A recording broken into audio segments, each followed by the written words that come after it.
ವಸ್ತುಗಳಿದೆಯಲ್ಲ ಅದನ್ನ ಹೆಚ್ಚಿಗೆ ಸಮಾಜ ಬಳಸಬಾರ್ದು ಅನ್ನೋದ್ರ ಬಗ್ಗೆನೆ ಸ್ವಲ್ಪ ಹೊತ್ತು ನಿಮಗೆ ಸ್ವಲ್ಪ ಹೊತ್ತು ವಿಚಾರ ತಿಳಿಸ್ಕೊಡಿ ಅಂತ ಹೇಳಿದರೆ ನಾನು ನಿಮಗೆ ತಿಳಿಸ್ಕೊಡ್ತೀನಿ. ಏನಪ್ಪಾ ಅಂದ್ರೆ ಇಂದಿನ ಐತಿಹಾಸಿಕ ಕಾಲದಿಂದ ಹಿಡಿದು ಇಲ್ಲಿವರೆಗೆ ಅವಾಗನೂ ಕೂಡ ಮದ್ಯಪಾನ ಮತ್ತು ಧೂಮಪಾನವನ್ನು ಬಳಸ್ತಿದ್ರು, ಆದರೆ ಲಿಮಿಟ್ ಇತ್ತು.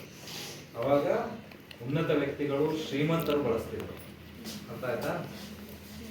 ಅದಕ್ಕೂ ಮುಂಚೆ ನಾವು ಪೌರಾಣಿಕ ಸ್ಥಿತಿಗೆ ಹೋದಾಗ ಸುರಾಪಾನ ಸೋಪಾನ ಅಂತ ಅನ್ನೋ ವಸ್ತುಗಳನ್ನ ಬಳಸ್ತಿದ್ದದ್ದು ಅವ್ರು ಮಾತ್ರ. ದೇವಮಾನವರು ಅನ್ಸ್ಕೊತಿದ್ರಲ್ಲ, ನೆಕ್ಸ್ಟ್ ಸ್ಟೇಜ್ ಬಂದು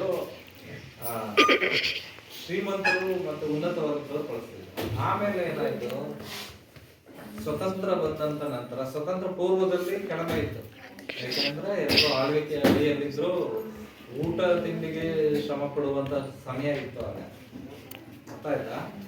ಊಟ ತಿಂಡಿಗೆ ಶ್ರಮ ಪಡುವಂತ ಸಮಯ ಇತ್ತು. ಅದಾದ ನಂತರ ಸ್ವತಂತ್ರ ನಂತರ ಎಲ್ಲರೂ ಸ್ವತಂತ್ರ ಸಿಕ್ತು. ನಾವು ನಮ್ಮ ಜೀವನ ಶೈಲಿಯನ್ನು ಕಟ್ಕೊಳ್ಳೋದ್ರಲ್ಲಿ, ನಾವು ನಮ್ಮ ಬದುಕನ್ನು ಕಟ್ಕೊಳ್ಳೋದ್ರಲ್ಲಿ ಎಲ್ಲ ಬೇರೆ ರೀತಿಯ ವಾತಾವರಣ ಕಂಡು ಬಂತು. ಅಲ್ಲಿ ಏನ್ ಮಾಡಿದ್ರು, ಅವರು ಮಾಡ್ತಿದ್ದಂತ ಸಂದರ್ಭದಲ್ಲಿ ಶ್ರೀಮಂತ ವರ್ಗದವರು ಸ್ವಲ್ಪ ಮದ್ಯಪಾನ ಮತ್ತೆ ಧೂಮಪಾನ ಎರಡನ್ನೂ ಮಾಡ್ತಿದ್ರು. ಅದನ್ನ ನೋಡಿ ಜನಸಾಮಾನ್ಯರು ಮುಂದುವರೆದಂತೆ ಅವರು ಹೆಚ್ಚಿಗೆ ಕಲಿಯಲಿಕ್ಕೆ ಸ್ಟಾರ್ಟ್ ಮಾಡಿದ್ರು. ಸ್ವತಂತ್ರ ಪೂರ್ವದಲ್ಲಿ, ಸ್ವತಂತ್ರ ಬಂದ ಮೇಲೆ 500 ಜನಕ್ಕೆ 10 ಜನ ಮಾತ್ರ ಸಿಗ್ತಿದ್ರು. ಎಷ್ಟು ಜನಕ್ಕೆ? 500 ಜನಕ್ಕೆ 10 ಜನ ಮಾತ್ರ ವ್ಯಸನಿಗಳು ಸಿಗ್ತಿದ್ರು. ತದನಂತರದಲ್ಲಿ ಮುಂದುವರೆದಂತೆ 100 ಜನಕ್ಕೆ ಈಗ 30 ಜನದ ರೇಷಿಯೋ ಕಾಣ್ಕೊಂಡು, ಎಷ್ಟು ಜನಕ್ಕೆ? 100 ಜನಕ್ಕೆ 30 ಜನ. ಈಗ ಪ್ರೆಸೆಂಟ್ ಸಿಚುಯೇಷನ್ 50-50. 100 ಜನಕ್ಕೆ 50 ಜನ ಸುಮ್ಗವ್ರೆ, 50 ಜನ ತಗೊಳ್ಳೋರು. ಆ ಥರ ಆಯ್ತಾ? ನಿಮಗೆ ಇತಿಹಾಸದಲ್ಲಿ ಕಂಡು ಬಂದಂತ ಜನರೇ ಬೇರೆ, ಅದರ ನಡುವೆ ಬಂದಂತ ಜನರೇ ಬೇರೆ, ಈ ಪ್ರಸ್ತುತ ಇರುವಂತ ಜನರೇ ಬೇರೆ. ಎಲ್ಲವೂ ಫಾಸ್ಟ್ ಆಗಿ, ಎಲ್ಲವೂ ವೇಗವಾಗಿ ಕಲಿಬೇಕು, ಎಲ್ಲವನ್ನ ವೇಗವಾಗಿ ತಿಳಿಬೇಕು ಅನ್ನೋ ಒಂದು ಆತರದಲ್ಲಿ ಎಲ್ಲವೂ ಹೋಗ್ತಾ ಇದೆ. ಸಮಾಜ ವೇಗ ಓಡುತ್ತಾ ಇದೆ. ಅಷ್ಟು ಜೊತೆಗೆ ಸಮಸ್ಯೆಗಳು ಮತ್ತು ಈ ಒಂದು ವ್ಯಸನಿಗಳು ಕೂಡ ಜಾಸ್ತಿ ಆಗ್ತದೆ. ಭಾರತ ದುಶ್ಚಟಗಳ ಬೀಡು ಅನ್ನೋ ತರನೇ ಹೇಳ್ತಾ ಇದೆ WHO ಇವಾಗ ನಮಗೆ ಗೇಟ್ 2 ಅನ್ನೋ ಒಂದು ಯೋಜನೆ ಅಡಿಯಲ್ಲಿ ಗೇಟ್ 2 ಅನ್ನೋ ಇದನ್ನ ತೋರಿಸಿದೆ. ಏನಪ್ಪಾ ಅಂದ್ರೆ ಹೆಚ್ಚಿನ ಜನಸಂಖ್ಯೆ ಯುವಕರು ಈ ಭಾರತದಲ್ಲಿ ಹೆಚ್ಚಿನ ಜನ ವ್ಯಸನಿಗಳಿದ್ದಾರೆ. 3 ವಿಭಾಗನ ಮಾಡ್ತಾರೆ. ಒಂದು ಧೂಮಪಾನ, ಓಕೆ, ಎರಡನೇದು ಮದ್ಯಪಾನ, ಇನ್ನೊಂದು ನಿಶಾಪಾನ ಅಂತ ಡ್ರಗ್ಸ್ಗಳು ಬಹಳ ಇದೆ. ಅದು ನಗರ ಮಟ್ಟದಲ್ಲಿ, ದೊಡ್ಡ ಮಟ್ಟದಲ್ಲಿ ಇರುತ್ತೆ. ಇಲ್ಲಿ ಧೂಮಪಾನ ಅರಿವಿದೆ ಅಲ್ವಾ? ಧೂಮಪಾನದ ಬಗ್ಗೆ ಏನೇನು ವಸ್ತುಗಳು ಬಳಸ್ತಾರೆ ಗೊತ್ತಿರೋದ್ರಲ್ಲಿ ಏನ್ ತೊಂದರೆ ಇಲ್ಲ. ಧೂಮಪಾನಕ್ಕೆ ಏನೇನು ಬಳಸ್ತಾರೆ?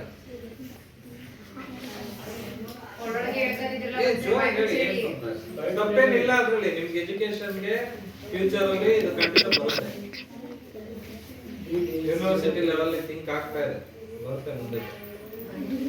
ಬೀಡಿ, ಸಿಗರೇಟ್, ಚುಟ್ಟ ಅದೆಲ್ಲ ಇದೆಯಲ್ಲ, ಅದನ್ನ ಏನು ಎದುರ್ಕೊಬಿಡಿ. ಸರ್ಗಳಿಗೆ ನಾನು ರಿಕ್ವೆಸ್ಟ್ ಮಾಡಿದ್ದೀನಿ, ಇದೆಲ್ಲ ಬರುತ್ತೆ. ಇನ್ನು ಮದ್ಯಪಾನಗಳ ಇದೆಲ್ಲ ಸಿಗುತ್ತೆ, ನಿಮ್ಗೆಲ್ಲ ಗೊತ್ತಲ್ಲ, ಲಿಕ್ಕರ್ಸ್ಗಳು ಸಿಗುತ್ತೆ. ಲೋ ಲೆವೆಲ್ ಇಂದ ಹೈ ಲೆವೆಲ್ ವರೆಗೆ ಸಿಗುತ್ತೆ.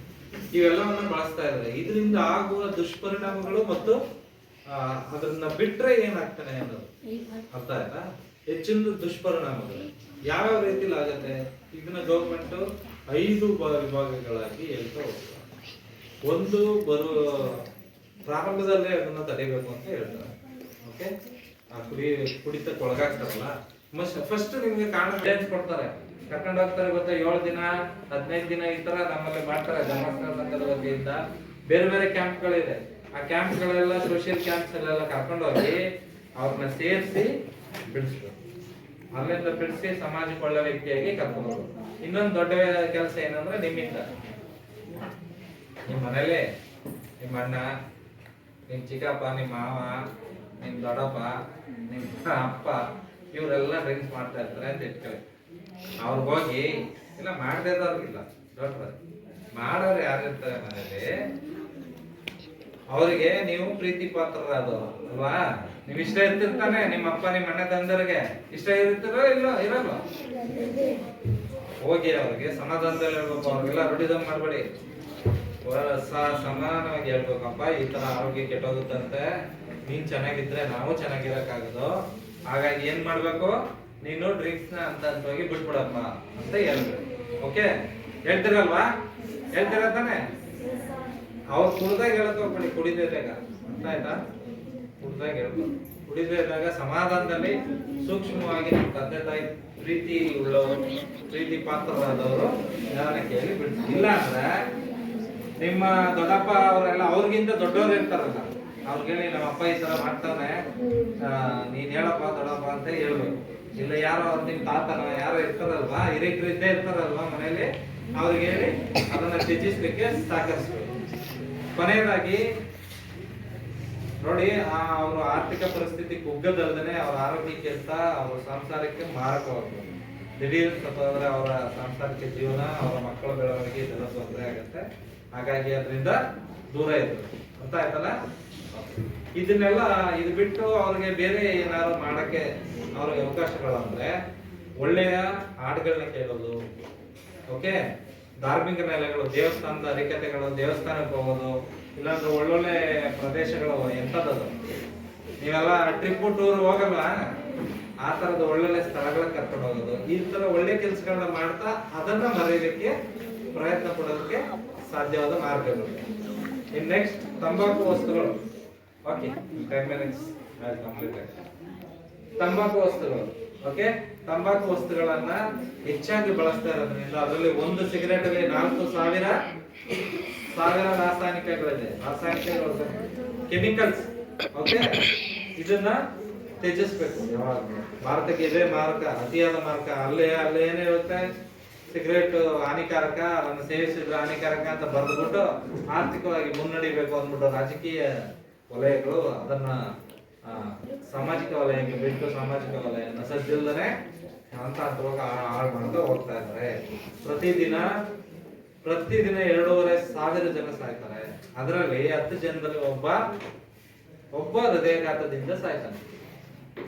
ಸಿಗರೇಟ್ ಸೇದೋದ್ರಿಂದ ಕಂಪಲ್ಸರಿ 10 ಜನದಲ್ಲಿ ಒಬ್ಬ ಹೃದಯಾಘಾತದಿಂದ ಸಾಯ್ತಾನೆ. ಇದರಿಂದ ಆಗುವ ದುಶ್ಚಟದಿಂದ ಆಗುವ ತೊಂದರೆ ಏನು? ಅವನು ಬಿಡುವ ಸಿಗರೇಟ್ ನ ಹೊಗೆ ಇದೆಯಲ್ಲ, ಅದರಲ್ಲಿ ಸುತ್ತಮುತ್ತ ಇರುವಂತ ವ್ಯಕ್ತಿಗಳಿಗೆ ಅದು ರಾಸಾಯನಿಕವಾಗಿ ಹೋಗಿ ಅವರ ಶ್ವಾಸಕೋಶವನ್ನ ಸದ್ದಿಲ್ದೇನೆ ಹಾಳು ಮಾಡುತ್ತೆ.